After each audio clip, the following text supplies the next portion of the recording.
So we are good to go for this session. तो guys ये हम लोग का इनऑर्गेनिक केमिस्ट्री में एक पहला लेक्चर होने वाला है, that is on the JEE mains previous year questions, June 22 का सीरीज।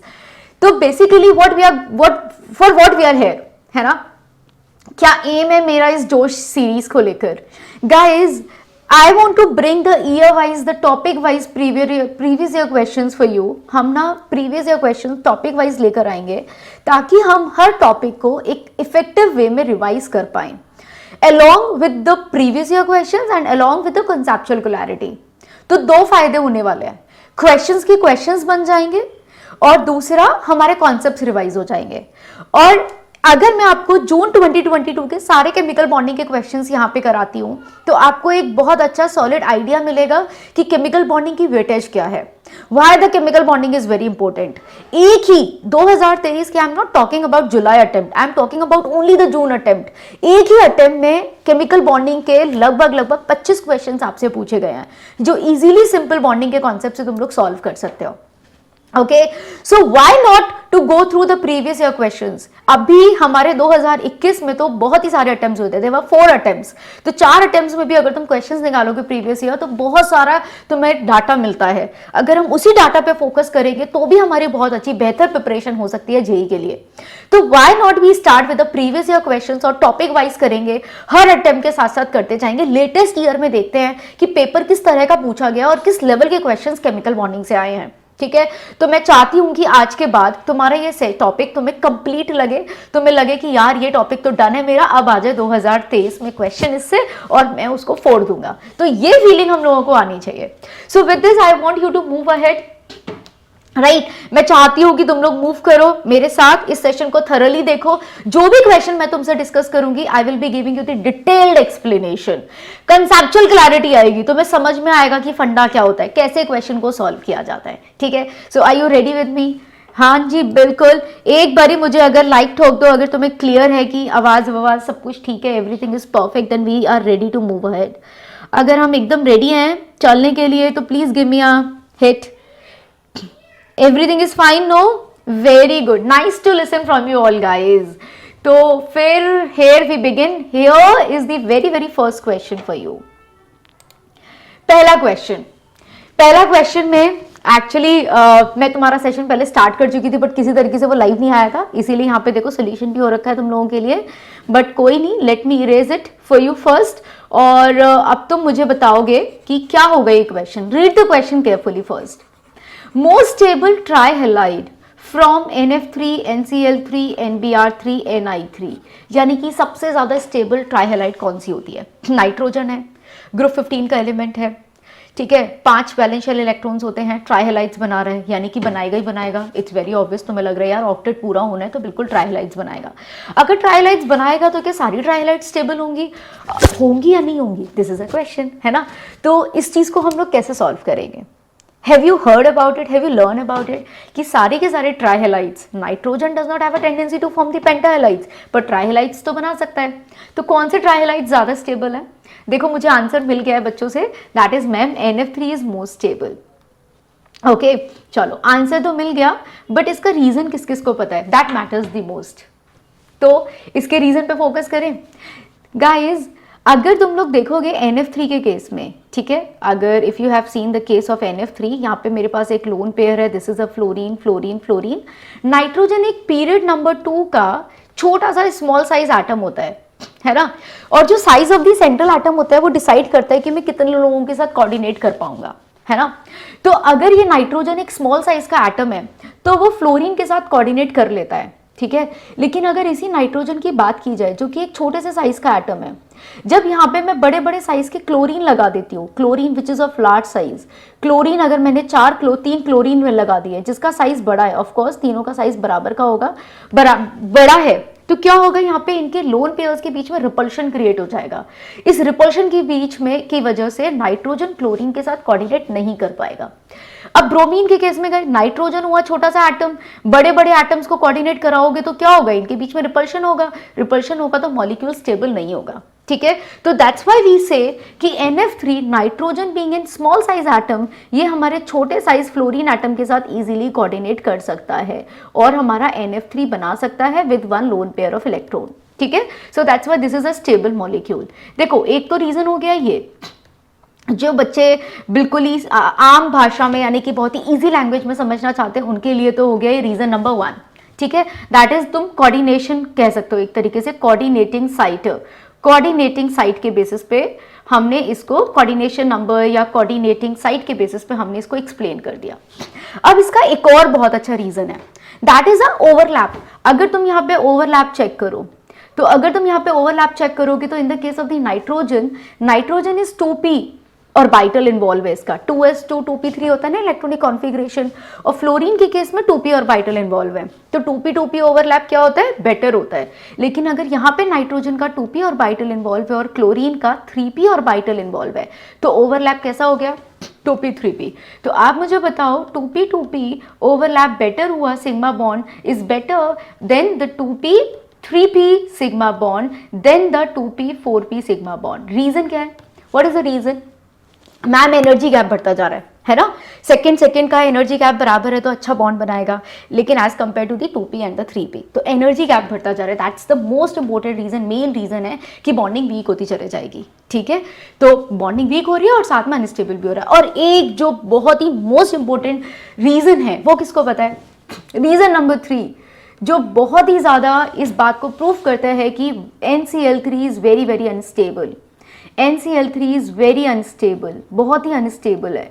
और शायद तुम लोगों ने पढ़ा होगा कि ये एक्सप्लोजिव भी होता है, ये काफ़ी एक्सप्लोजिव भी होता है, ये काफ़ी अनस्टेबल होता है और एक्सप्लोजिव होता है। बताओगे मुझे reason?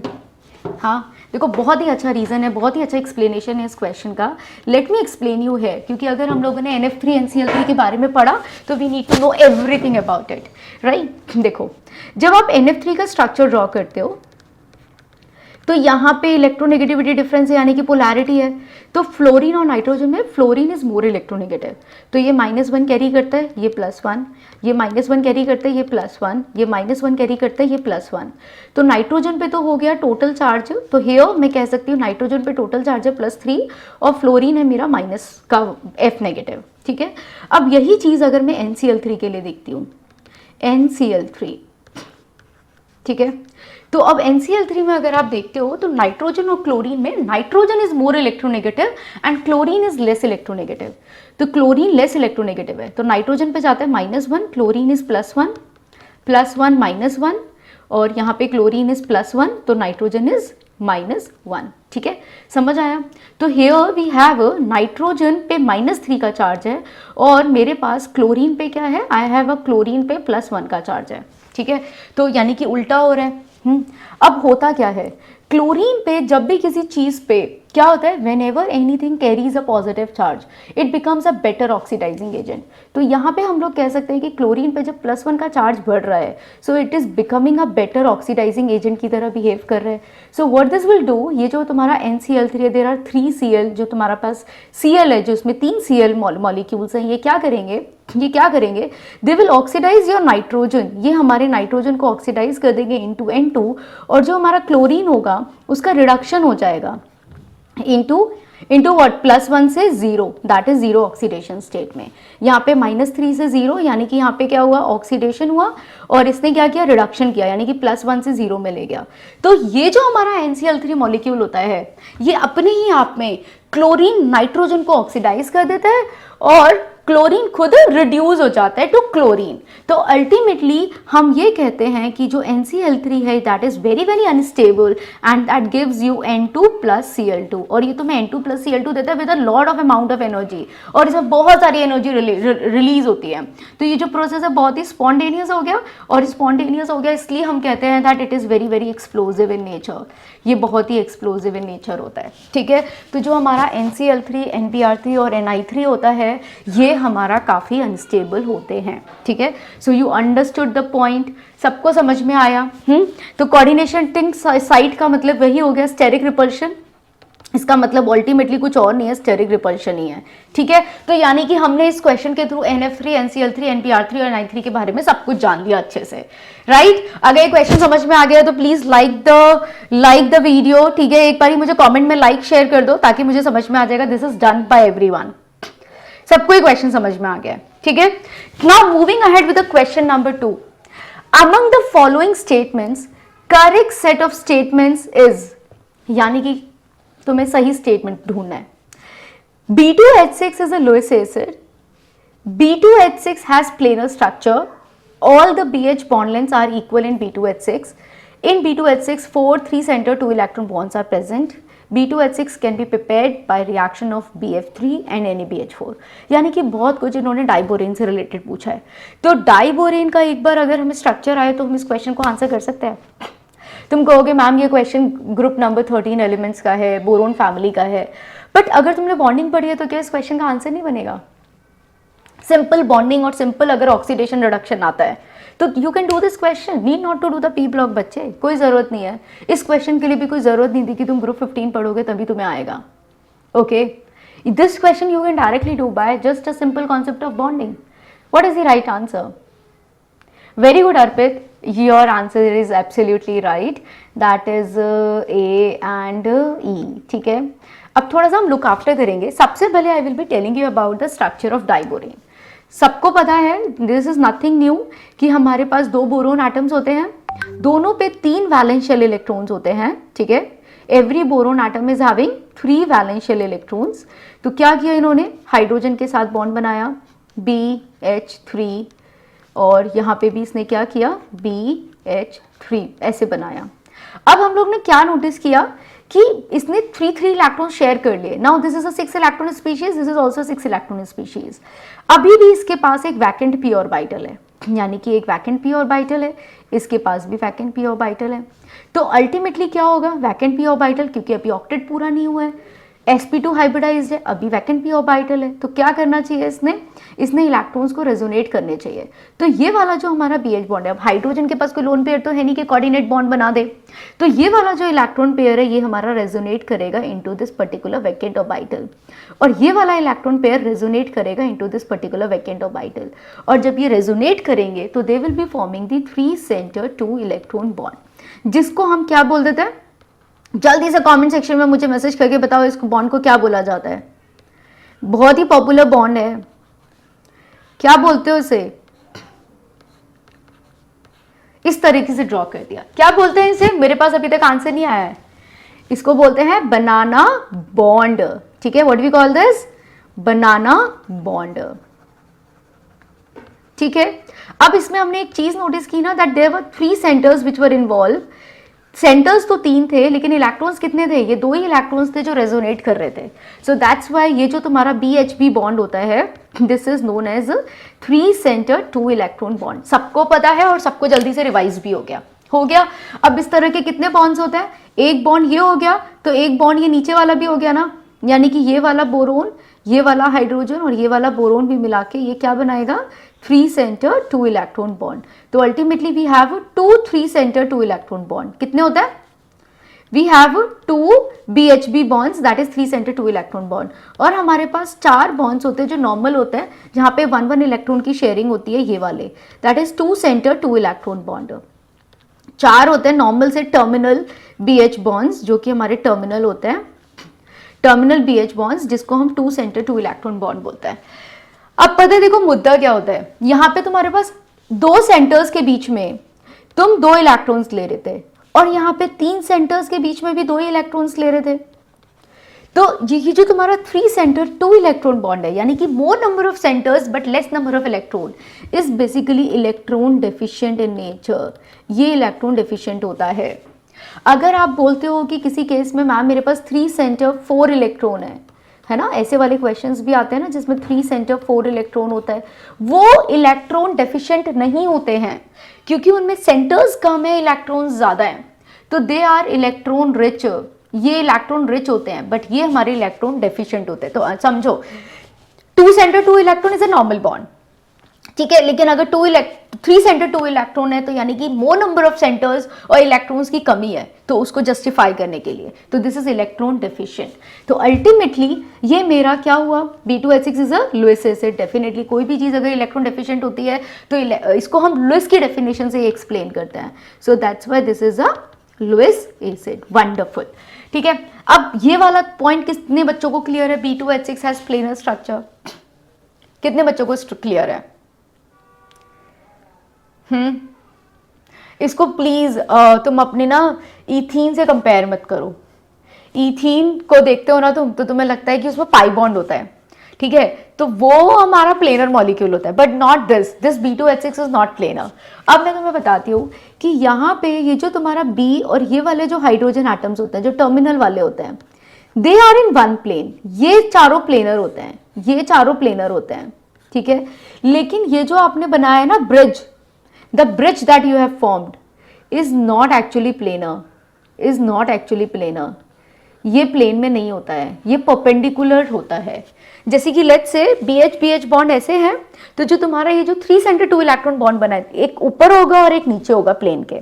Let's say this is my plane, ये मेरा प्लेन है, इस पे हाइड्रोजन इधर आ गया, हाइड्रोजन इधर आ गया, हाइड्रोजन इधर आ गया, इधर आ गया, तो जो BHB जो बनाना बॉन्ड होगा वो इस तरह से होगा, एक ऊपर और एक इस तरह से नीचे, ठीक है। तो ये हमारा प्लेन में नहीं होता है, the whole structure is not planar, ठीक है। तो this is a planar structure? No. All BH bond lengths are equal in B2H6। क्या सारे के सारे BH बॉन्ड लेंथ्स बराबर के होते हैं? नहीं। अगर आप ये वाला बॉन्ड लेंथ देखो और ये वाला बॉन्ड लेंथ देखो, तो ये वाला जो हमारा बॉन्ड लेंथ होता है, जो ये ब्रिज वाला है, ये लंबा होता है, ठीक है। दिस इज लॉन्ग, ये लंबा होता है और ये वाला छोटा होता है, ठीक है। तो ये बराबर के नहीं होते हैं, of course not. In the B2H6 4 3 centre 2 electron bonds are present. No, हमने देखा कितने प्रेजेंट थे? 3 सेंटर 2 इलेक्ट्रॉन, ओनली 2 प्रेजेंट थे। So no, they were not 4, they are only 2 in number, ठीक है। So this is also wrong. B2H6, अब देखो option number E, B2H6 can be prepared by reaction of BF3 and NaBH4। अब तो मैं एक बहुत सिंपल सा लॉजिक बताती हूँ, you will be able to answer the question yourself. अगर मैंने आपको यहाँ पे बोला यू हैव अ BF3, ठीक है, और मैं उसको रिएक्शन करा रही हूँ NaBH4 से, आपको पता है सोडियम बोरोहाइड्रेट हम ऑर्गेनिक में भी पढ़ते हैं, इनऑर्गेनिक में भी पढ़ते हैं, it's a very good reducing reagent, metal का बोरोहाइड्राइड है, ठीक है। So it's a very good reducing agents. और रिड्यूसिंग एजेंट क्या करता है? रिडक्शन करते हैं। रिडक्शन का मतलब क्या होता है? Removal of an electronegative atom and addition of an electropositive atom. यानी कि किसी इलेक्ट्रोनेगेटिव एटम को हटाओ, है ना, और इलेक्ट्रो पॉजिटिव को लगाओ। तुम यही तो करते हो रिडक्शन में। क्या करते हो? यूजुअली तुम ऑक्सीजन को हटाते हो और हाइड्रोजन को लगाते हो, यानी कि एडिशन ऑफ ऑक्सीजन करते हो और हाइड्रोजन को रिमूव करते हो। तो सॉरी, रिडक्शन में क्या करते हो? ऑक्सीजन को हटाते हो, यानी कि इलेक्ट्रोनेगेटिव को हटाते हो, और हाइड्रोजन इलेक्ट्रो पॉजिटिव को लगाते हो, यही करते हो ना। तो यहाँ पे मेरे पास हाईली इलेक्ट्रोनेगेटिव एटम है फ्लोरीन, तो आप क्या करेंगे? यहाँ से फ्लोरीन को हटाएंगे, राइट, और क्या करेंगे? फ्लोरीन को हटाओगे तो क्या बन जाएगा तुम्हारा? HF निकल सकता है, you will be getting the HF formation, okay. और तुम्हारा क्या होगा? और fluorine will be replace by the hydrogen, और तुम्हारा फ्लोरीन हाइड्रोजन से रिप्लेस हो सकता है, यानी कि रिमूवल ऑफ फ्लोरीन और एडिशन ऑफ हाइड्रोजन। तो अल्टीमेटली मुझे क्या मिल जाएगा? I will be getting the BH3 का dimer and this is known as B2H6। तो बहुत सिंपल था। तो अगर मुझे दिया गया है sodium borohydride which is a reducing reagent, तो वो मेरे फ्लोरीन को हटा के हाइड्रोजन को ऐड करेगा एंड रिडक्शन करके उसको BH3 बना देगा। तो इतने लॉजिक से अगर तुम सोचते तो you will be getting your answer, ठीक है। So here the option number A and E is the right answer. So या दिस इज इट, ठीक है। वेरी नाइस विपुल, ठीक है। किसी को कोई भी डाउट हो रहा हो तो प्लीज मुझे बता देना। सो the right answer for the question is answer number 2। Now here the question is total number of lone pair in melamine। ये melamine क्या होता है? Who will tell me? कहाँ पढ़ा है melamine? सीधा NCERT का क्वेश्चन है। अभी तक जो भी 3 क्वेश्चंस थे तीनों NCERT में, अगर आप ध्यान से पढ़े हो तो। melamine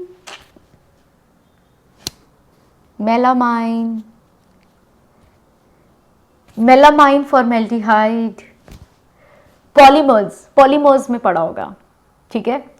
तो मेलामाइन क्या होता है हमारा? It is having a triazine kind of structure. क्या होता है? Triazine. That is you will be having a kind of benzene. This is going to be N, N, N, and this is going to be amine, that is NH2.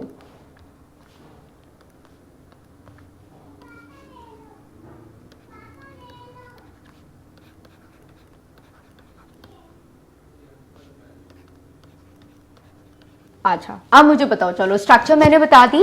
इसको हम लोग बोलते हैं 1 2 3 4 5 6, यानी कि 1 3 5 ट्राइअजीन. ट्राइअजीन. तो देखो क्वेश्चन ने क्या किया, केमिकल बॉन्डिंग को, पॉलीमर्स को मिक्स कर दिया. 1 3 5 ट्राइअजीन, और ये क्या हो गया तुम्हारा 2 4 6 ट्राइअमीन. ठीक है, यानी कि 2 4 6 ट्राइअमीन 1 3 5 ट्राइअजीन. ठीक है, so this is the structure of this molecule. अब यहाँ पे मुझे जल्दी से देख के बता दो, how many number of lone pairs are present in this melamine. Answer is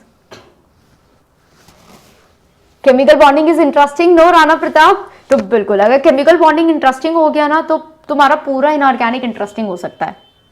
chemical bonding और पीरियोडिसिटी को दो टॉपिक्स को इंटरेस्टिंग बना लो, rest will be taken care of itself, बाकी सब हो जाएगा फिर. 6 एब्सोल्युटली. कौन कौन से नाइट्रोजन पे है लोन पेयर? इस नाइट्रोजन पे लोन पेयर है, इस पर है, इस पर है, इस पर है, जितने भी नाइट्रोजन से सभी पे लोन पेयर्स हैं. Right, so the answer is 6. Absolutely the right answer for the question is 6. Okay, answer number 1. Absolutely. The another question, question number 4, number of pi bonds in marshals acid. जल्दी से मुझे बताओ marshals acid क्या है? Marshals acid,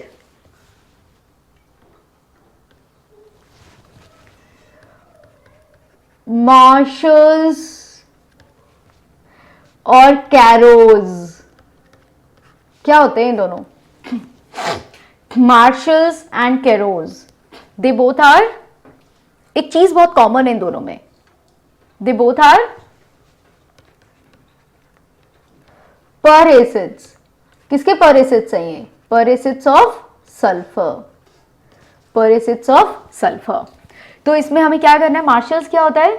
martial एक पर acid होता है H2SO4 के डाइमर का पर एसिड होता है.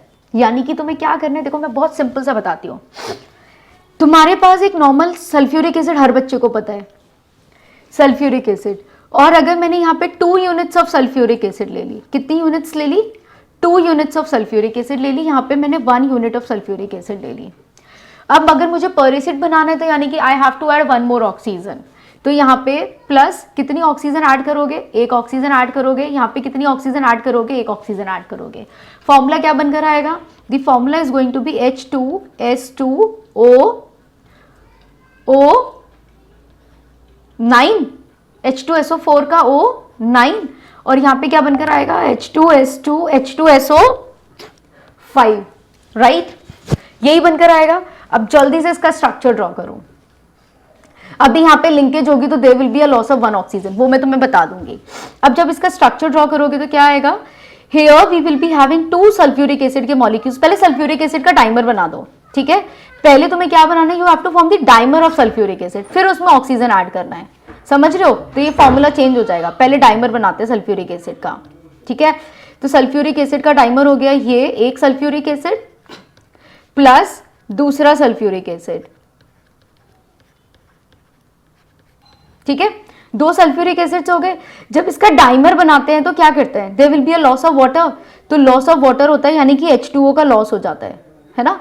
H2O का लॉस हो जाता है. तो जब H2O का लॉस हो जाता है तो व्हाट वी गेट, हमें मिल जाता है ये O.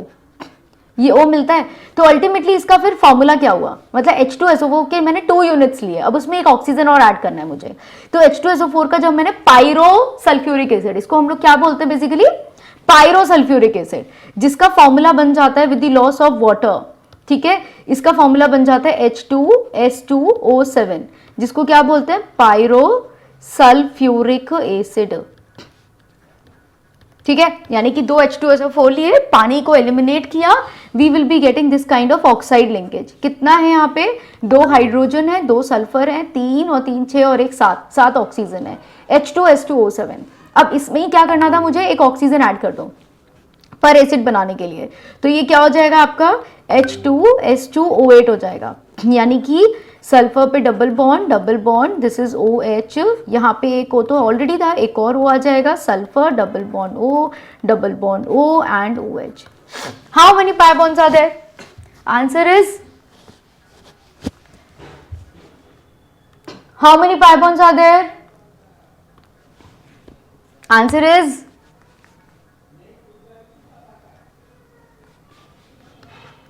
4, एब्सोल्युटली राइट और नॉट? और कैरोज में क्या करोगे, if you have H2SO4, draw the structure of H2SO4, और H2SO4 में क्या करना है तुम्हें, एक और ऑक्सीजन ऐड कर देना है, यहाँ पे कोई डाइमर नहीं है, ठीक है, तो ये क्या हो जाएगा तुम्हारा double bond O OH and this will B OOH। इसको हम लोग बोलते हैं कैरोज एसिड, ठीक है। अब भूलना नहीं है आगे से, मेरा एम सिर्फ तुम्हें ये क्वेश्चंस ही कराना नहीं है, इसके आसपास की जितनी भी चीजें हैं तुम कर लोगे तो you will be able to do the question very easily, ठीक है, समझ आ गया। तो कैरोज में एक सल्फ्यूरिक एसिड होता है और मार्शल में 2 एसिड्स होते हैं, दोनों पर एसिड्स हैं, बहुत सिंपल, दोनों को कंबाइन किया, ऑफ कोर्स है यार, दो यूनिट्स जब कंबाइन होंगी वाटर का लॉस होगा, कंडेंसेशन होगा, तो H2S2O7 बना, उसमें एक ऑक्सीजन बढ़ा दो तो क्या बन जाएगा, पर एसिड बन जाएगा, ठीक है। So this is the trick that you can apply. So the right answer for the question is option number 4। Another question, which of the following is stable nitrogen trihalide. अब मैं तुम्हें बताती हूँ, 23 तारीख को भी ये क्वेश्चन पूछा गया था और 24 जून को भी जो पेपर हुआ था उसमें भी एक क्वेश्चन पूछा गया था, मतलब एक क्वेश्चन 2 बार रिपीट हुआ था, तुम देख रहे हो। तो the importance of the questions जो हम लोग कर रहे हैं, और ये पहली बार नहीं आया है, ये NCL3 पे डिस्कशन पेपर कई बार करता रहा है, 3-4 बार इससे पहले जेई के प्रीवियस ईयर्स में ये क्वेश्चन पूछा गया है, ठीक है। तो इसीलिए हमें इसके बारे में पूरी डिटेल इन्फॉर्मेशन होनी चाहिए। एक और इस एरिया से जो बहुत इंपॉर्टेंट क्वेश्चन बनता है दैट इज ऑफ ट्राईहाइड्राइड्स, है ना, हम पढ़ते हैं ना, अमोनिया हमारा sp3 हाइब्रिडाइज्ड होता है, और जबकि हमारा ट्राइफेनाइल फोस्फीन्स जो होते हैं PH3 ASH3 वो नहीं होते, they are not sp3 hybridised, even उनका बॉन्ड एंगल भी 90 डिग्री समथिंग होता है, दे आर नॉट हैविंग, वहाँ पे हम VSEPR लगाएंगे तो दी बॉन्ड एंगल में बहुत डिफरेंस मिलता है, तो वो भी एक इंपॉर्टेंट पोर्शन है जहाँ से बहुत क्वेश्चन बनते हैं, ठीक है। सब केमिकल बॉन्डिंग, सब में बॉन्डिंग ही तो हो रही है ना, we can easily answer. So I really don't think मुझे इसके डिस्कशन की जरूरत है, ठीक है। So the answer is absolutely right, you all know कि NF3 ही आंसर होगा। अब हमने डाइबोरेन पे, this time was not the new time कि डाइबोरेन पे क्वेश्चन आया है, इवन तुम एडवांस का पेपर उठा के देखोगे तो भी इस तरह के correct statement type question diborane पे पहले पूछे गए हैं। 2019 में भी इस पे क्वेश्चन आया था, 2021 में भी इस पे क्वेश्चन आया था, और 2022 के तो 2 अटेम्प्ट्स में, मतलब कॉन्सिक्वेंटली, यानी कि 23 तारीख को भी क्वेश्चन पूछ रहा है, 24 को भी पूछ रहा है, बस उसने डिफरेंस कितना किया, वहां पे 5 स्टेटमेंट दिए थे, यहाँ पे 4 ही दिए, ठीक है। और देखो यहाँ का स्टेटमेंट क्या कह रहा है, वो ये स्टेटमेंट तो सेम है, B2H6 is a Lewis acid, absolutely because of the 3 center 2 electron bond, all the BH bonds and B2H6 are equal. क्या सारे के सारे BH बॉन्ड्स बराबर के होते हैं? तुमने देखा कि नहीं मैम, जो टर्मिनल BH होता है और जो ब्रिज वाला BH बॉन्ड होता है, जो ब्रिज वाला BH बॉन्ड होता है, दे आर डिफरेंट। तो सारे के सारे BH बॉन्ड्स बराबर नहीं होते हैं, है ना, टर्मिनल वाले सेम है, ब्रिज वाले सेम है, but terminal and bridge are not same ना। तो ये आंसर हमारा हो गया, स्टेटमेंट हो गया गलत।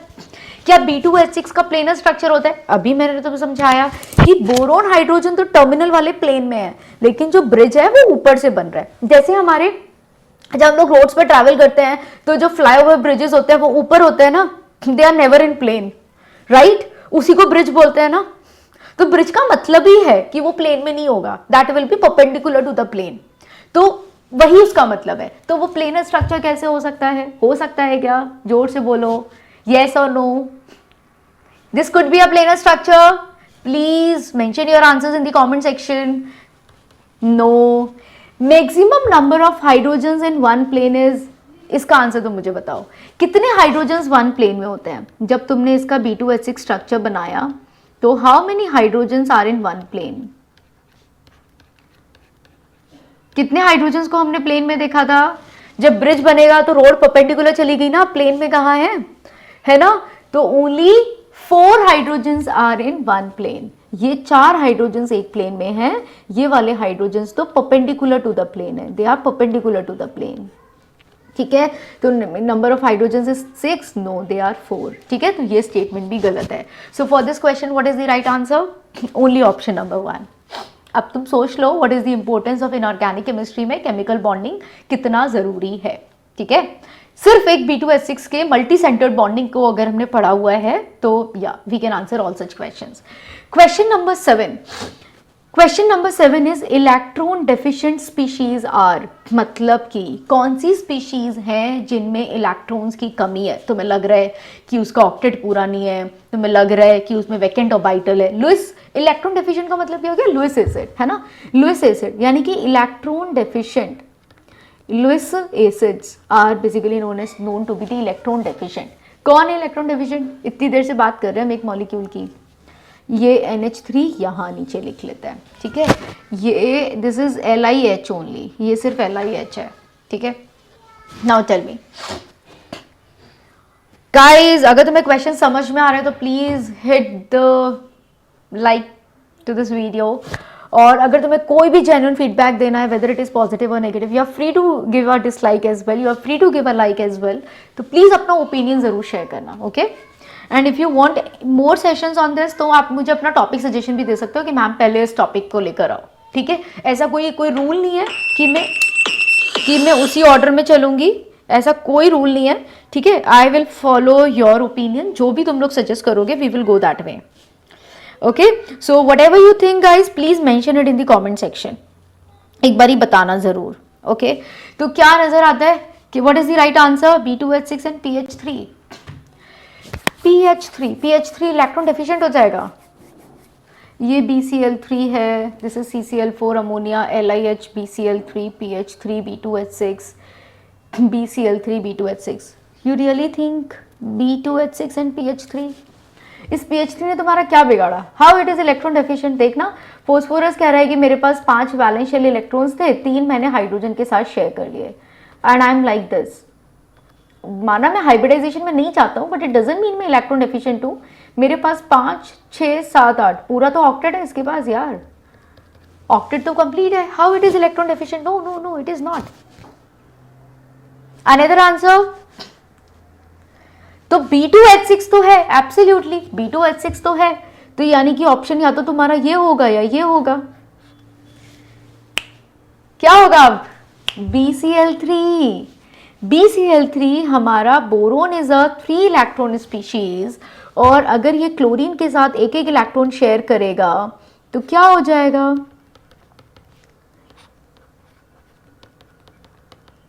क्या हो जाएगा? This will remain a 6 electron species. अभी इसका ऑक्टेट कंप्लीट नहीं हुआ ना, इसके पास अभी भी वैकेंट p ऑर्बिटल है।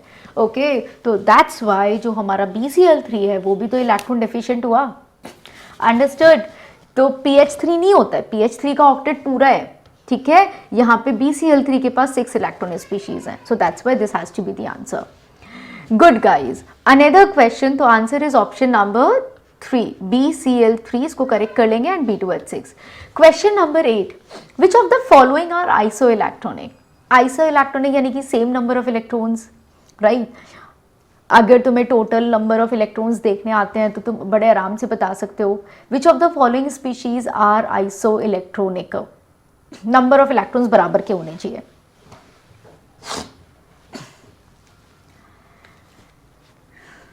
Don't take much time. ये क्वेश्चन में लगता है बच्चों को कि ma'am it's very lengthy question, सारे इलेक्ट्रॉन्स काउंट करने पड़ेंगे, बट ऐसा बिल्कुल भी नहीं है, ऐसा बिल्कुल भी नहीं है। ठीक है, how to go with these questions? अब एक बात देखो, अगर तुम CH4 और SF6 की बात करते हो तो तुम्हें लगता है कार्बन और सल्फर के एटॉमिक मतलब नंबर्स में जमीन आसमान का अंतर है। कार्बन बिलोंग्स टू, कार्बन है और तुम्हारे पास सल्फर है, तो carbon belongs to period number 2 and sulphur belongs to period number 3। तो यानी कि एक बहुत ज़्यादा major difference in atomic number आएगा। अब यहाँ पे हाइड्रोजन दिया हुआ है, यहाँ पे फ्लोरीन दिया हुआ है, यानी कि कार्बन को हाइड्रोजन के साथ दिया हुआ है। हाइड्रोजन के पास तो सिर्फ ये कंट्रीब्यूट करता है 4 इलेक्ट्रॉन, और फ्लोरीन का तो अच्छा खासा एटॉमिक नंबर होता है, यानी कि 9 होता है। तो सल्फर और फ्लोरीन तो यानी कि बहुत ही ज़्यादा नंबर ऑफ इलेक्ट्रॉन्स देंगे, ठीक है। तो ये तो हो ही नहीं सकता। जब तुमने H2 और F2 देखा, अरे यार ये तो सिर्फ 2 ही इलेक्ट्रॉन्स होते हैं, और fluorine comes to period number, ये आता है तुम्हारा पीरियड नंबर 1 में, और ये आता है तुम्हारा पीरियड नंबर 2 में। कहाँ से इनके इलेक्ट्रॉन्स मैच कर जाएंगे? टाइम ही क्यों वेस्ट करना? यहाँ पे 2 ऑक्सीजन 3 ऑक्सीजन के बराबर हो जाएंगे क्या इलेक्ट्रॉन्स? बिल्कुल भी नहीं हो सकते। तो जल्दी से ऑप्शंस को एलिमिनेट कर दो कि अगर पीरियड ही मैच नहीं कर रहे तो लोन नंबर ऑफ इलेक्ट्रॉन्स को मैच कराना इट्स वेरी डिफिकल्ट, राइट। अब आता है तुम्हारा HF और H2O। तो ऑक्सीजन और fluorine they both are from the same period, एक ही पीरियड के, तो ज्यादा अंतर नहीं होगा। काउंट कर लो। तो HF में आपने क्या देखा? वी हैव हाइड्रोजन के केस में we have 1 electron, plus fluorine का हो गया 9, यानी कि टोटल 10। और वाटर के केस में कितना हो गया? 2 हाइड्रोजन के लिए हो गया और ऑक्सीजन के लिए हो गया 8, यानी कि टोटल 10। तो आंसर क्या आ जाएगा?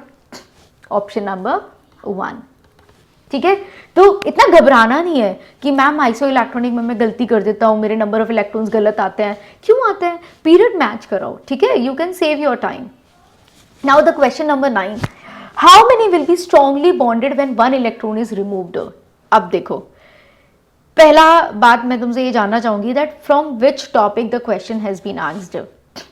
How many will be strongly bonded when 1 electron is removed? यानी कि अगर मैं इसमें से एक इलेक्ट्रॉन रिमूव कर दूं, मतलब इस पे पॉजिटिव आ जाएगा, एक इलेक्ट्रॉन यहाँ से जाएगा, ये पॉजिटिव चार्ज कैरी कर लेगा, ये पॉजिटिव, ये पॉजिटिव।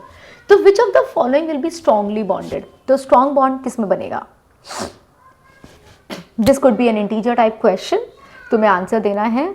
हाउ मेनी में एक है जिसका बॉन्ड स्ट्रांग हो जाएगा, 2 है, 3 है, 4 है, कौन सा है? ओके, आंसर इज 1 और 2। कैसे करोगे? The question can be explain on the basis of molecular theory. तो क्यों ना हम मॉलिक्यूलर थ्योरी क्वेश्चन पेपर के लिए करके जाएं। और जेई मेंस ही नहीं, जेई एडवांस में पूछा जाता है मॉलिक्यूलर थ्योरी से क्वेश्चन। ओके, एक बारी क्वेश्चन आया था, बहुत सारे मॉलिक्यूल्स दिए हुए थे और पूछा था कि out of all this how many are paramagnetic in nature, ठीक है। तो यानी कि अगर तुम्हें मॉलिक्यूलर थ्योरी के अकॉर्डिंग इलेक्ट्रॉन्स को फिल करना आता है, तुम देख लोगे किस किस में अनपेयर्ड इलेक्ट्रॉन है, बता दोगे कि हाँ भाई ये पैरामैग्नेटिक है। तो मेंस और एडवांस दोनों के पॉइंट ऑफ व्यू से तुम अपना ये क्वेश्चन यहाँ से निकाल सकते हो, ठीक है, अगर मैंने मॉलिक्यूलर थ्योरी किया है तो। जरा क्वेश्चन करने का ट्राई करते हैं।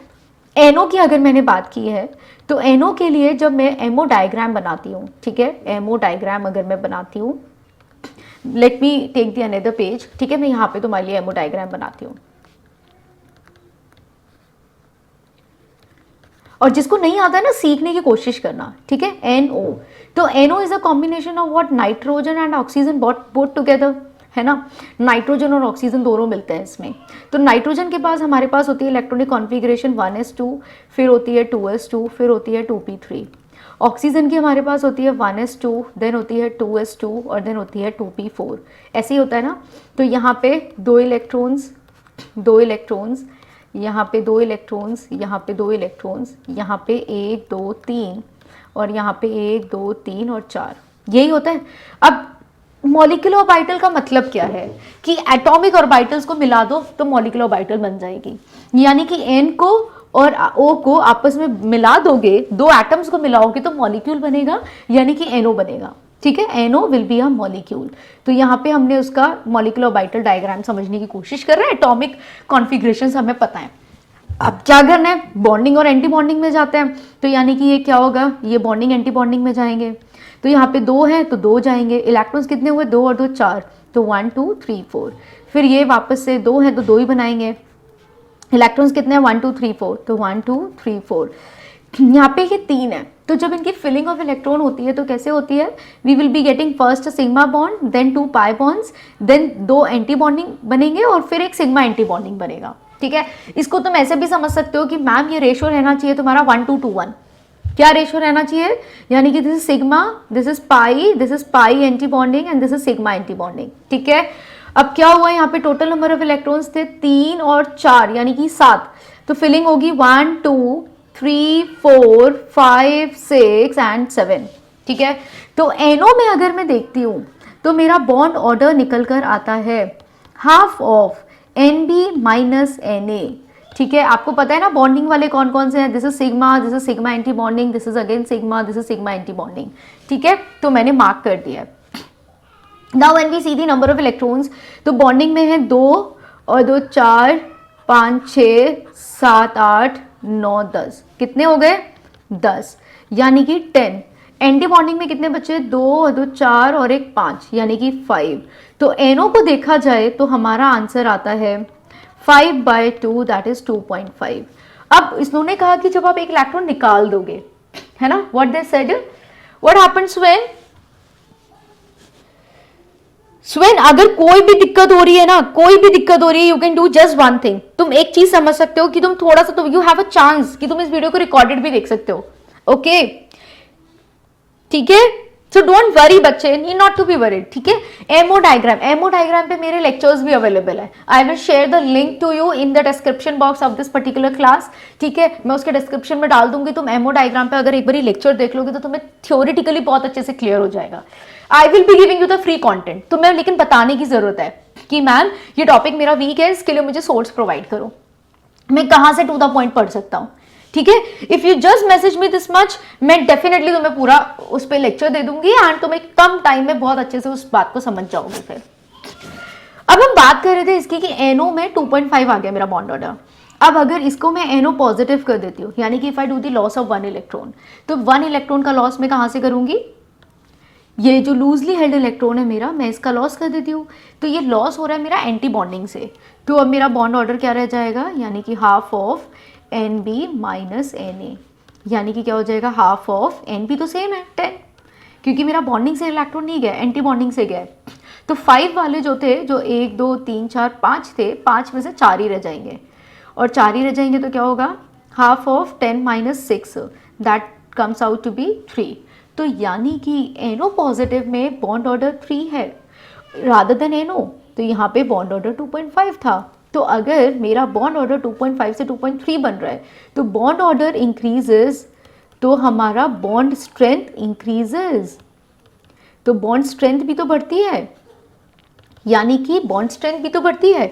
तो क्वेश्चन क्या था, how many will be strongly bonded when 1 electron is more removed. तो अगर मैं NO से NO पॉजिटिव बना देती हूँ तो this will be more stronger. तो yes, NO is absolutely the right answer. ठीक है, तो मुझे एक आंसर तो मिल गया। नाउ द सेम वे, थोड़ा टाइम टेकिंग लग रहा है लेकिन अब इतना टाइम नहीं लगेगा। अब अगर तुमने बात की O2 के लिए, ठीक है, if you have talked about O2, अब O2 में भी एक बार मैं करके दिखा देती हूँ। O2 में तुम 2 ऑक्सीजन एटम्स लेते हो। ठीक है, let me do the filling of electrons directly. Let's say this is sigma 1s, this is एक सेकेंड,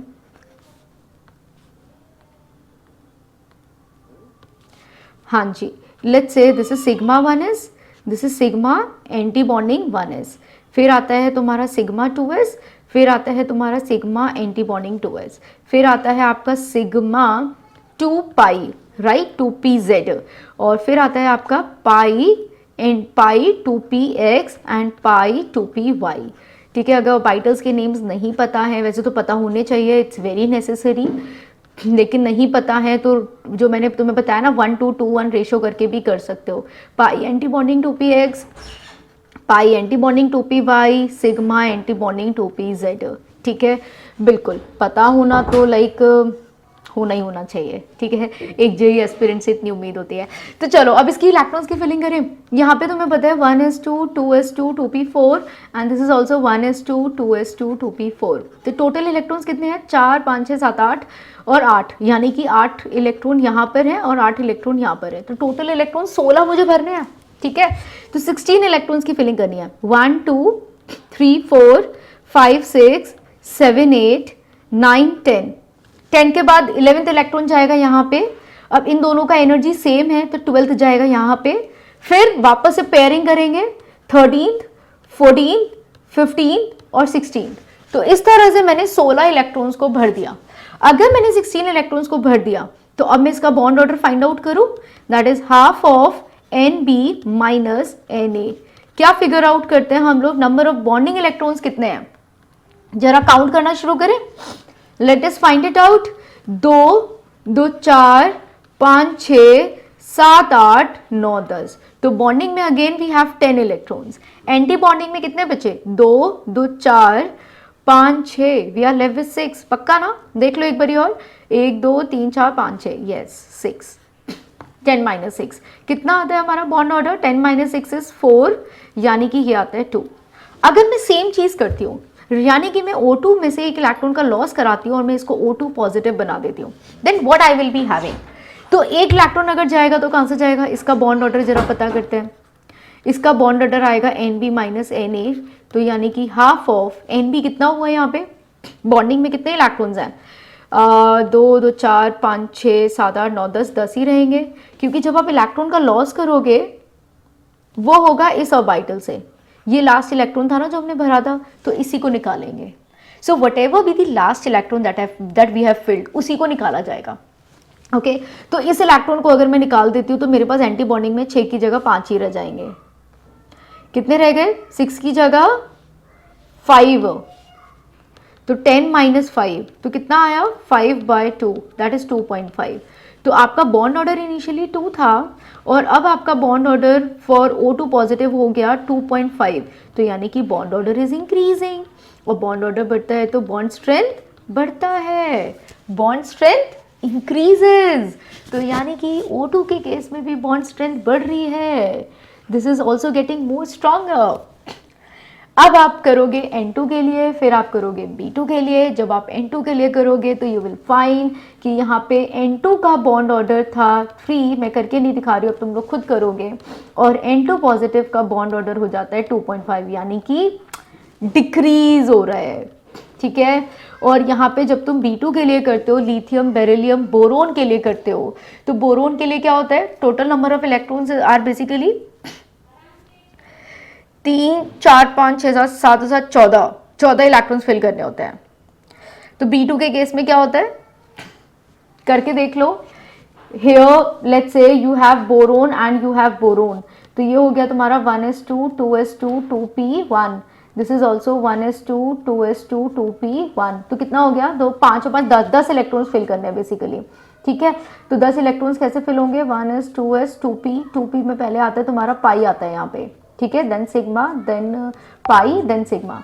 तो यहाँ पे तुम्हारी इलेक्ट्रॉन्स की फिलिंग होगी 10 इलेक्ट्रॉन्स, तो 1 2 3 4 5 6 7 8 9 एंड 10। तो आपके जो बॉन्डिंग में इलेक्ट्रॉन्स है वो है 2 और 2 4 और 2 6, तो यानी कि Nb minus Na bond order half of कितना आया? यानी कि 6 माइनस एंटी बॉन्डिंग में कितने हैं? 4, यानी कि 2/2 कम्स आउट टू बी 1 आया। तो B2 का बॉन्ड ऑर्डर कितना है? 1 है। लेकिन अगर मैंने इसे B2 पॉजिटिव के लिए बोला तो B2 पॉजिटिव का मतलब है मुझे एक इलेक्ट्रॉन लूज करना पड़ेगा, and this is my bonding orbital, तो इसके लिए हो जाएगा मेरा बॉन्डिंग में एक इलेक्ट्रॉन कम, यानी कि 6 से 5 ही रह गए, और एंटी बॉन्डिंग में ऑलरेडी 4 है, यानी कि 1/2 कम्स आउट टू बी 0.5, तो ये 1 से 0.5 हो रहा है, तो यानी कि बॉन्ड ऑर्डर कम हो रहा है, कम हो रहा है, तो यानी कि स्ट्रेंथ भी कम होगी। क्लियर? सबको समझ में आ गया? क्वेश्चन लेंदी जरूर था but it was very interesting, तुम बड़े आराम से कर सकते हो। ठीक है, so you must do here. So the answer is 2. There are 2 molecules, this and this, which are getting more stronger when there will be the loss of 1 electron. अब ये तुम्हारा क्वेश्चन है, the amphoteric behavior of H2O is explained by Lewis acid base theory, यानी कि Louis explain करता है कि हमारा एम्फोटेरिक बिहेवियर वाटर का कैसा होगा। What would be the amphoteric behavior? I believe ये क्वेश्चन शायद तुम लोगों से हाइड हो रहा होगा, मुझे लगता है ऐसा है क्या? अब शायद नहीं हो रहा होगा। टेल मी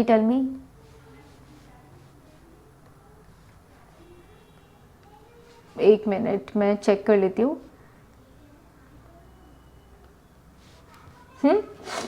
अगर कोई भी दिक्कत हो तो please you tell me, okay.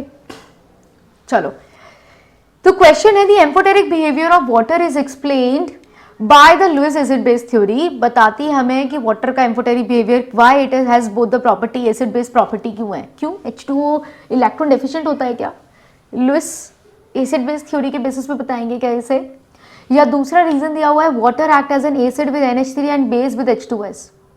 So both assertion and reasons are true. Reason is correct explanation of assertion. Both assertion and reason are true. क्या सही है क्या गलत है? भाई पानी में लुईस जैसा कोई कॉन्सेप्ट नहीं होता. There is no loss of electron और no electron deficient p orbital और समथिंग. बहुत सिंपल रीज़न ये रहता है कि जब तुम वाटर को अमोनिया के साथ बिहेव कराते हो, ट्रीट कराते हो, तो ये क्या करते हैं? Ammonia accepts the proton from water. तो ये क्या कर रहे हैं? ये as a base this is a proton acceptor. ये प्रोटोन एक्सेप्टर है. और जब ये प्रोटोन एक्सेप्टर है तो ये बन जाता है NH4 पॉजिटिव, यानी कि इसका कॉन्जुगेट एसिड. और ये वाटर बन जाता है OH नेगेटिव. तो वाटर ने अल्टीमेटली क्या दिया? अपना प्रोटोन दिया. तो water was a proton donor. इसने अपना प्रोटोन डोनेट किया. So that's why we call it as an acid. इसीलिए हम इसे इस केस में एसिड बोलते हैं. ठीक है, क्योंकि यहाँ पे अमोनिया की प्रेजेंस में वाटर एक एसिड की तरह बिहेव कर रहा है बाय डोनेटिंग इट्स प्रोटोन. और प्रोटोन डोनर और प्रोटोन एक्सेप्टर जो डेफिनेशन है वो किसने इंट्रोड्यूस की थी? That is introduce by the Brønsted concept, है ना. ब्रॉन्स्टेड-लॉरी कॉन्सेप्ट है ये. अब सिमिलरली तुम अगर H2S के साथ देखते हो, when you see water with H2S, अब देखो ये क्या करता है, यहाँ पे H2O तुम्हारी, ये H2S क्या करता है? ये अपना प्रोटोन दे देता है. This is an acid. ये तुम्हारा एसिड है. तो एसिड है तो यानी कि this is a proton donor. और ये अगर तुम्हारा प्रोटोन डोनेट करेगा और बनाएगा HS negative, again it is will be in equilibrium. तो अगर ये आपका HS नेगेटिव बनाएगा तो HS negative will be it's conjugate base. तो इसने अगर HS नेगेटिव बनाया तो H पॉजिटिव दिया. तो वो H पॉजिटिव किसने एक्सेप्ट किया? वाटर ने. ठीक है, और ये वाटर बन गया H3O पॉजिटिव. तो here this water is a base. Why? Because it is accepting proton, क्योंकि ये प्रोटोन एक्सेप्टर की तरह बिहेव कर रहा है. देखो जरा ध्यान से, इस वाटर ने इस H पॉजिटिव को एक्सेप्ट किया और बन गया ना H3O पॉजिटिव. तो वी कैन सी ना कि वाटर H2O से H3O पॉजिटिव बन रहा है. This is a proton acceptor. Proton acceptor होने की वजह से this is a base. This is said to be base. तो यहाँ पे तुम एसिड बन रहे थे, यहाँ तुम बेस बन रहे हो. तुम बड़े सही हो, यानी कि सामने वाला देखा नहीं और अपना रंग बदल लिया. बिल्कुल. तो वाटर कुछ ऐसा ही है, अपना रंग, अपना बिहेवियर चेंज कर लेता है डिपेंडिंग अपॉन मेरे सामने कौन आ रहा है ना. तो दोगुला है बड़ा, है ना. चलिए, दिस इज इट. तो आप क्या स्टेटमेंट को मार्क करोगे? लुईस का कोई रूल नहीं है. We can say that assertion is false but the reason is absolutely true, है ना. रीजन बिल्कुल सही है. Option number 4 absolutely. ये 23 जून को पेपर में ये क्वेश्चन पूछा गया था. Okay, we have to move ahead. अगला question, how many of the following species have the zero dipole moment? Integer type questions बिल्कुल आते हैं. यू हैव, देखो अब देखो, इंटीजर टाइप क्वेश्चन आने की पॉसिबिलिटी केमिकल बॉन्डिंग से बहुत ज़्यादा होती है, क्योंकि यहाँ इस तरह के क्वेश्चंस बड़े आसानी से बन जाते हैं. मतलब other than physical chemistry, chemical bonding is a very good to go topic. एक केमिकल बॉन्डिंग हो गया, एक आइसोमेरिज्म हो गया, है ना. आइसोमेरिज्म से भी number of stereo isomers, number of chiral centres और नंबर ऑफ लोन पेयर्स, इस तरह के क्वेश्चंस बहुत आते हैं इंटीजर में. ओके, जिसमें कोई ज़्यादा कैलकुलेशन नहीं है, कोई डेसिमल का प्रॉब्लम नहीं है, बहुत स्ट्रेट फॉरवर्डली तुम लोग आंसर कर सकते हो. Okay, so those who are learning from the session and those who are enjoying, please hit like and please share the session link with others as well. ये बहुत ही अच्छा सपोर्ट होगा मेरे लिए तुम्हारे तरफ से.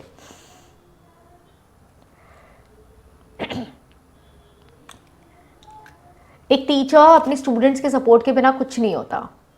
ओके, उसको मतलब the only thing that pushes us to overcome our limits is your support, your feedback, है ना.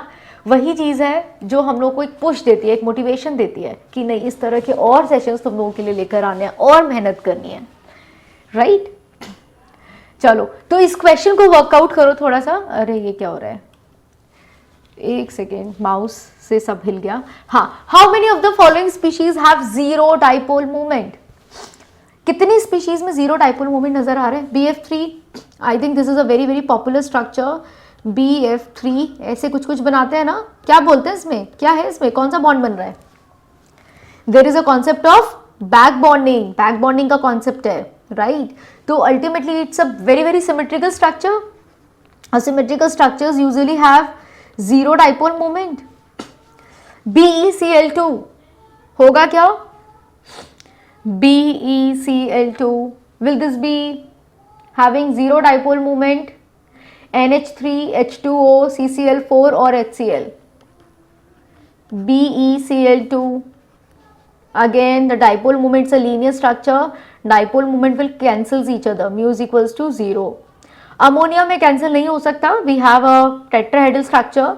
वाटर में भी नहीं हो सकता. टेट्राहेड्रल है, लोन पेयर है, बॉन्ड पेयर्स है, नहीं हो सकता. CCl4 absolutely. Again this is a CCl4. ये C है, प्लीज मेक इट क्लोरीन. ठीक है, this is CCl4. Again this is a very very symmetrical structure. तुम इसे पूरा घुमा लो 3D में, तुम्हें समझ में आएगा. It has mu is equals to 0. Clear? कोई डाउट तो नहीं है ना? अमोनिया, वाटर और HCl तो हाईली पोलर मॉलिक्यूल है, कोई डाउट हो भी नहीं सकता. इसी पोलैरिटी की वजह से और H तुम्हारा वाटर और NH3 तो हाइड्रोजन बॉन्डिंग भी शो करता है, जिसकी वजह से बॉइलिंग पॉइंट बढ़ जाता है. So the total number of molecules are this, this and this, 3. We are moving ahead with the question number 12. अरे वाह, क्वेश्चन नंबर 12. ये पॉजिटिव चार्ज कुछ गड़बड़ हो गया, यहाँ होना चाहिए, है ना? ठीक है, ओके. क्लियर? चलो, तो मैंने क्या किया, यहाँ पे पूछा जा रहा है arrange the following species in the increasing order of the bond order. देख रहे हो अगला क्वेश्चन. अभी जून नहीं चल रहा है, अभी जून से जुलाई अटेम्प्ट में नहीं आए हैं हम. इसका PDF लिंक बिल्कुल Harshan Khan, I will share the PDF link with you in the description box itself. ठीक है. And guys, you also join our Telegram group. आप उसे भी ज्वाइन करना, लिंक आपको डिस्क्रिप्शन में मिल जाएगा. Because there we will keep sharing with you the link content as well. जो हम क्लास ले रहे हैं उसमें केमिकल बॉन्डिंग का जो भी कंटेंट होगा, जो भी PDF होगा, कॉन्सेप्ट बेस्ड शॉर्ट नोट्स जो भी मैं आपके लिए बनाती हूँ, वो सब मैं वहाँ पे शेयर करती रहूँगी. ठीक है. I just need to know कि क्या करना है, वो डायरेक्शन अगर तुम मुझे दोगे तो I will definitely share the links of all such PDFs with you. Okay. हाँ, ये वाला पॉजिटिव चार्ज ऊपर होगा, O2 पॉजिटिव, बस यही गड़बड़ है, बाकी सब ठीक है. ठीक है. सो जब भी तुमने देखा यार डायटोमिक मॉलिक्यूल है, तो डायटोमिक मॉलिक्यूल जब भी देखते हो ना, तो सीधे मॉलिक्यूलर ऑर्बिटल थ्योरी पे पहुंच जाया करो. यानी कि 26 जून. अभी ये वाला क्वेश्चन किस डेट का था? MOT वाला, दैट इज 23 जून को पेपर में MO आया है, मॉलिक्यूलर ऑर्बिटल थ्योरी आई है. 26 जून को वापस से मॉलिक्यूलर ऑर्बिटल थ्योरी आ गई है. तो इंपॉर्टेंस ऑफ टॉपिक समझ में आ रही है कि एक ही अटेम्प्ट में क्वेश्चन, बार बार क्वेश्चन इस तरह के पूछ रहा है. Bond order, bond strength, bond length से क्वेश्चन आ रहे हैं. सो मूविंग बैक, यहाँ पे हमने क्या देखा कि सॉल्व कैसे करेंगे. सब बच्चों को याद भी हो गया होगा, O2 एक पैरामैग्नेटिक स्पीशीज होता है because of the presence of 2 unpaired electrons. पिटाई लगा लगा के पढ़ाया जाता है कि आंसर VBT से नहीं MO से सॉल्व करना. ओके. ऑक्सीजन का इस क्वेश्चन का आंसर एक्सप्लेन किया जाता है बाय MO थ्योरी ओनली. तो जब हम लोग ऑक्सीजन में फिलिंग ऑफ इलेक्ट्रॉन देखते हैं, we have 1 2 3 4 5 6 7 8, then we have 9 10 11 12 13 14 and 15 16. Right, ये हमारी फिलिंग ऑफ इलेक्ट्रॉन्स होते हैं. तो जब आपने O2 में इलेक्ट्रॉन्स की फिलिंग की, देखो जल्दी भी कर सकते हैं. ठीक है, एक बार प्रैक्टिस होनी चाहिए. ऐसा नहीं है कि पूरा भरना पड़ेगा तभी हम क्वेश्चन कर पाएंगे. तो O2 की अगर मैं बात करती हूँ तो ये गलत ना यहाँ पे है एक्चुअली. ओके, तुम लोग सही कह रहे थे कि मैम कुछ तो गड़बड़ है. तो this is O2 - 2, O2 - O2 and O2 positive. ठीक है. Okay, D is the answer. Very good Hashim, right answer. थोड़ा एक बार बच्चों को एक्सप्लेन कर देता है.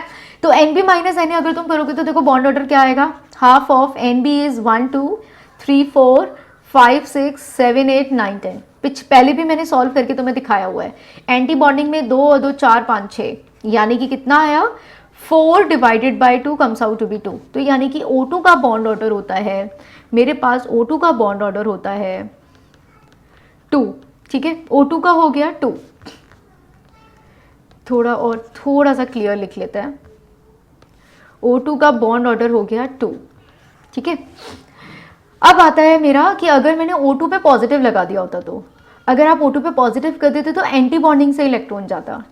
तो क्या आता है आपका हाफ ऑफ NB - Na. तो यानी कि NB सेम रहता, एन भी सेम रहता तो 10 ही रहता, 10 इलेक्ट्रॉन्स, और Na में जो 6 थे वो कितने हो जाते, 5 हो जाते। तो अल्टीमेटली 5 डिवाइडेड बाई 2 तो कितना आता, 2.5। तो O2 पॉजिटिव के लिए हो गया 2.5 बॉन्ड ऑर्डर आ गया। अब O2 नेगेटिव के लिए निकालो, यानी कि अगर मैं एक इलेक्ट्रॉन फिल कर देती हूँ तो O2 नेगेटिव के लिए half of Nb minus Na, यानी कि अगर मैं एक इलेक्ट्रॉन ऐड करूंगी तो कहाँ करूंगी, यहाँ करूंगी, यानी कि एंटी बॉन्डिंग में करूंगी। तो बॉन्डिंग वाले मेरे सेम है, 10 ही है, ठीक है। एंटी बॉन्डिंग में मैंने एक इलेक्ट्रॉन और ऐड कर दिया, तो यानी कि 6 के 7 हो गए। तो कितना बचा, 3 डिवाइडेड बाई 2 यानी कि 1.5। इसका आ गया आंसर 1.5। अब O2 2 नेगेटिव, यानी कि मैं 2 इलेक्ट्रॉन्स ऐड कर रही हूँ, दोनों एंटी बॉन्डिंग में जाएंगे। तो मेरा क्या आएगा, हाफ ऑफ बॉन्डिंग में सेम रहेगा 10, यहाँ पे 6 थे एंटी बॉन्डिंग में, अब 7 और 8 हो गए, यानी कि 8 हो गए। कितना आएगा, 2 डिवाइडेड बाई 2 दैट इज 1, यानी कि O2 2 नेगेटिव में बॉन्ड ऑर्डर आता है 1। तो देख लो अब तुम्हारा आंसर क्या आ रहा है, O2 पॉजिटिव में हाईएस्ट, O2 पॉजिटिव में हाईएस्ट, देन O2, उसके बाद O2 नेगेटिव एंड उसके बाद O2 2 negative. Answer is option number 4। Clear, ठीक है। तो एक एमओ डायग्राम ड्रॉ करो, फिर भर दो और निकाल दो इलेक्ट्रॉन। फिलिंग और लॉस ऑफ इलेक्ट्रॉन कहाँ होगा, of course the last orbital जो खाली है ना, उसी में इलेक्ट्रॉन भरा जाएगा और निकलेगा भी वहीं से, जो लूजली जो तुमने इलेक्ट्रॉन सबसे लास्ट में भरा था उसी को सबसे पहले निकालोगे, ठीक है। बहुत सिंपल सा लॉजिक है। अगर मेरे कबर्ड में एक सामान रखा हुआ है और मुझे कुछ निकालना है, कुछ बहुत अंदर का निकालोगे क्या, जब तक आगे की चीज नहीं हटाओगे अंदर की निकाल ही नहीं सकते। तो first you have to remove the thing जो तुम्हारे सामने रखी है, वो हटाओगे तब उसके बाद अंदर की निकाल सकते हो, ठीक है। अगर एक अलमीरा है, उसकी बाहर की चाबी खोली नहीं, अंदर की कैसे खुलेगी। So think like that. तो इसी तरीके से हम लोग अपना लॉस ऑफ इलेक्ट्रॉन करते हैं। Answer is option number 4। चलो भाई, now this is the last question for you all. Telegram link is showing invalid, ऐसा है क्या, I will check and update it, कोई दिक्कत नहीं है, कोई घबराना नहीं है, ओके। एक बार रीचेक करके फिर उसके बाद वापस से अपलोड कर दूंगी। So in just next 1 hour you will be getting the valid link, don't worry. Now the question number 13 is, among the V2O3, V2O5, V2O4 calculate the magnetic moment of the most basic oxide। Basic कैसे पढ़ते हो, मैंने क्या बोला था, inorganic के लिए 2 chapter बहुत ही ज़रूरी हैं, पीरियोडिसिटी और केमिकल बॉन्डिंग। तो अगर आप देखो तो it's a very simple molecule, vanadium है और नंबर ऑफ ऑक्सीजन्स बढ़ रहे हैं, तो यानी कि इलेक्ट्रोनेगेटिविटी बढ़ती है तो ऑक्सीडेशन स्टेट बढ़ती है, right. If the electronegative elements increases, electronegative atoms बढ़ते हैं, तो याद रखो इलेक्ट्रोनेगेटिव यानी कि ऑक्सीजन एक इलेक्ट्रोनेगेटिव एटम है, जितने ज़्यादा वो बढ़ेंगे तो तुम्हारा ऑक्सीडेशन स्टेट बढ़ेगा, और ऑक्सीडेशन स्टेट बढ़ता है तो एसिडिक कैरेक्टर बढ़ता है। ये रिलेशनशिप पता होनी चाहिए। इलेक्ट्रोनेगेटिव कैरेक्टर बढ़ता है तो एसिडिक कैरेक्टर बढ़ता है, ऑक्सीडेशन स्टेट बढ़ता है तो एसिडिक कैरेक्टर बढ़ता है in the same central atom, considering the same central atom. तो यहाँ पे क्या हुआ तुम्हारा, V2O3, V2O5 और V2O4 में V2O5 is most acidic. Question ने मेरे से क्या पूछा है, मोस्ट बेसिक, तो बेसिक कौन सा हो गया, V2O3 इज मोस्ट बेसिक, ये मोस्ट बेसिक हो गया। जब मुझे इसका मैग्नेटिक मोमेंट बताना है तो V2O3 में magnetic moment central metal ion का बताते हैं, ठीक है। तो सेंट्रल मेटल आयन का जो तुम्हारा ऑक्सीडेशन स्टेट होगा तुम सिंपल निकाल सकते हो, 2x माइनस का 6 इज इक्वल्स टू 0, इस पूरे पे चार्ज 0 है, ठीक है। तो आ गया तुम्हारा x is equals to 6/2 that is +3। तो वेनेडियम +3 का मुझे मैग्नेटिक मोमेंट बताना है। वेनेडियम क्या होता है, this is a D block element, यानी कि तुम्हारा SCTIV याद आ रहा है, कुछ 3D सीरीज में हुआ करता था।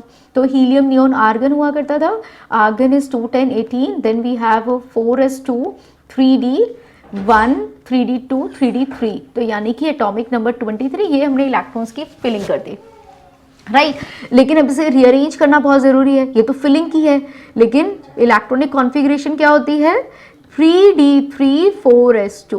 So if you have a +3 charge means I have to do the loss of 3 electrons, तो 2 यहाँ से जाएंगे और 1 यहाँ से जाएगा।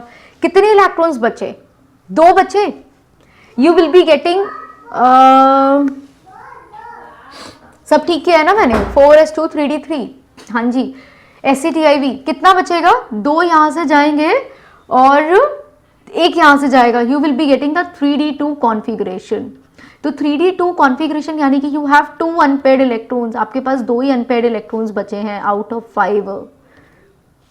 ठीक है, ठीक है, 2 ही अनपेयर्ड इलेक्ट्रॉन्स बचे हैं। Number of unpaired electrons are 5 और नंबर ऑफ अनपेयर्ड इलेक्ट्रॉन्स अगर तुम्हें पता चल गया सेंट्रल मेटल लाइन के, now find out the magnetic movement. Magnetic movement तुमसे स्पिन ही पूछा जाता है, स्पिन ही तुम्हारे सिलेबस में है, that is root n plus 2। कितना आ रहा है मैसेज में in the comment section? 2 plus 2 यानी कि कितना आएगा? 4। 2 प्लस 2 इज 4, 2 जा 8, दैट इज 2 रूट 2। ऐसे ही आएगा ना, 2 रूट 2 आएगा ना। कोई डिफिकल्टी, कोई दिक्कत? कैसे सॉल्व किया? रूट 8 सॉल्व करना तो आता है ना। रूट 8 क्या होता है? 2 की पावर 3 इंटू 1/2, राइट। तो क्या हो जाएगा? वी कैन इसको ब्रेक भी कर सकते हैं, तो 2 रूट 2।